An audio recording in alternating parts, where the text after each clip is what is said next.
start with you getting into the service just before 9/11. And then there have been economic downturns since then. There has been an increase in mass shootings and that sort of thing. How has the change in our culture affected what you even would have seen in 2001 to 2005, so to speak? Yeah.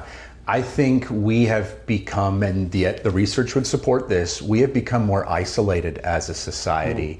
And that was true prior to COVID. Often people point to 2020 as like, well, that's when it started. Well, absolutely not. It was trending in that direction for a very long time.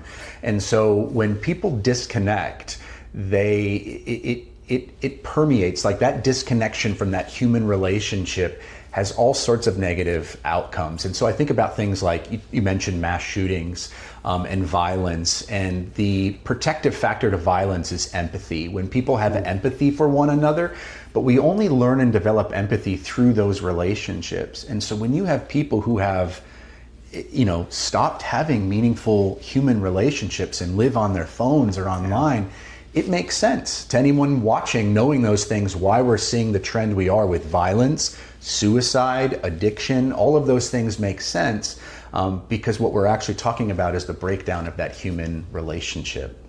Yeah, and I'm just thinking about some things that I've heard you say in the past, as far as even the life expectancy change has dropped because in some cases there's that mental health aspect that leads to suicide. Yeah. And so therefore, the life expectancy of a 22-year-old skews the figures, so to speak.